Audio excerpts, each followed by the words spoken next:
वो झारखंड जो इस साल चुनावी राज्य है, वो झारखंड जहां पर जबरदस्त सियासी उलटफेर हो रहा है। दरअसल पूर्व मुख्यमंत्री चंपई सोरेन के भाजपा में शामिल होने की खबर से राज्य में सियासी तूफान उठ खड़ा हुआ है। खबर ने झारखंड मुक्ति मोर्चा के खेमे में हड़कंप मचा दिया है। वहीं इंडी गठबंधन की भी चिंताएं बढ़ी हुई है। राजनीति विशेषज्ञ ये कहते हैं कि चंपई के आने से भाजपा को आगामी विधानसभा चुनाव में आदिवासी वोट बैंक में बड़ी सेंध लगाने में मदद मिलेगी, लेकिन पार्टी के अंदर भी खेमेबाजी तेज हो चुकी है। चंपई का जमशेदपुर समेत कोल्हान क्षेत्र में अच्छी पकड़ माना जाता है। विशेषज्ञों का कहना है कि चंपई की ईचागढ़ में जबरदस्त पकड़ है। यहां तक कि आदित्यपुर, जो कि भाजपा का गढ़ माना जाता है, वहां भी चंपई सोरेन हमेशा जीत दर्ज करते रहे हैं।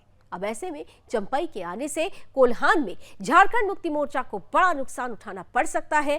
चंपई की आदिवासी समुदाय युवा मतदाताओं पर अच्छी पकड़ मानी जाती है। इसका सीधा फायदा भाजपा को मिल सकता है। कुल मिलाकर चंपई का भाजपा में जाना राज्य की राजनीति में एक बड़ा उलटफेर ला सकता है। झारखंड के पूर्व सीएम और राज्य की सियासत की धुरी सोरेन परिवार के करीबी चंपई सोरेन भाजपा का दामन थाम सकते हैं। उनके साथ कम से कम 3 विधायक भी भाजपा में शामिल हो सकते हैं। सियासी हलचल के बीच रविवार को चंपई ने सोशल मीडिया एक्स पर पोस्ट के जरिए पार्टी के नेतृत्व पर अपमानित करने और नया विकल्प अपनाने पर मजबूर करने का आरोप लगाया। विधानसभा चुनाव से पूर्व चंपई का पाला बदल झामुमो के लिए एक बड़ा झटका माना जा रहा है। गौरतलब है कि चंपई रविवार को कोलकाता के रास्ते दिल्ली पहुंचे। कोलकाता में उन्होंने विधानसभा में नेता प्रतिपक्ष शुभेंदु अधिकारी से मुलाकात की। इसके बाद देर शाम सोशल मीडिया पोस्ट के माध्यम से झामुमो नेतृत्व पर तीखा हमला बोला। पार्टी सूत्रों का कहना है कि चंपई सोमवार को 3 विधायकों के साथ विधिवत रूप से भाजपा में शामिल होंगे। हालांकि रविवार दिल्ली पहुंचने पर चंपई ने पहले पाला बदल पर गोलमोल जवाब दिया। हालांकि शाम को सोशल मीडिया पर पोस्ट के माध्यम से पार्टी नेतृत्व पर खुद को अपमानित करने का आरोप लगाया।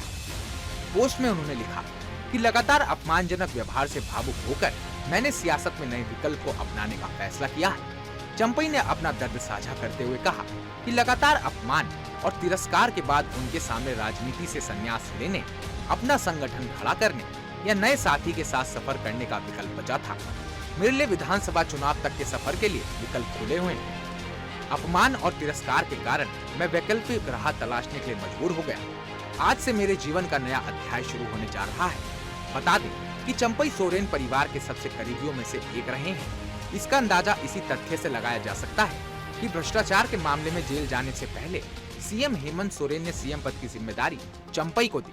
बताते हैं कि हेमंत के जेल से बाहर आने के बाद जिस प्रकार उन्हें आनन फानन सीएम पद से इस्तीफा देने के लिए मजबूर किया गया, उससे वह आहत थे। लोकसभा चुनाव में भाजपा ने झामुमो के हाथों सभी 5 सुरक्षित सीटें गंवा दी थी। आदिवासी बिरादरी की नाराजगी का आलम ये था कि केंद्रीय मंत्री रहे अर्जुन मुंडा भी अपनी सीट नहीं बचा पाए थे। चूंकि चंपई सोरेन परिवार के करीबी और आदिवासी वर्ग के दिग्गज नेता हैं, ऐसे में चंपई की बगावत से झामुमो को नवंबर-दिसंबर में होने वाले विधानसभा चुनाव में बड़ा झटका लग सकता है। Bureau report, Sudarshan news. Champai Soren बेहद खास करीबी माने जाते रहे हैं झारखंड मुक्ति मोर्चा के प्रमुख हेमंत सोरेन के, लेकिन जिस तरीके से उनकी जमानत पर बाहर आने के बाद उनकी कुर्सी को खाली कराया गया, चंपई सोरेन को पहले तो मुख्यमंत्री बनाया गया था, लेकिन बाद में हेमंत सोरेन की जमानत के बाद उनसे कुर्सी छीन ली जाती है और जिस तरीके से उन्हें बेआबरू किया जाता है, चंपई सोरेन नाराज नजर आते हैं और उनकी ये नाराजगी मुश्किल खड़ा कर सकती है झारखंड मुक्ति मोर्चा के लिए। क्योंकि ये कहा जा रहा है, जो सवाल हमने आपसे पूछा कि क्या चंपई सोरेन बीजेपी में शामिल होने वाले हैं, तो देखिए आप में से 97% लोग ये मानते हैं कि बिल्कुल वक्त आ गया है जब चंपई सोरेन झारखंड मुक्ति मोर्चा को छोड़कर बीजेपी का दामन थामेंगे। हालांकि 3% लोग इससे सहमत नजर नहीं आते हैं।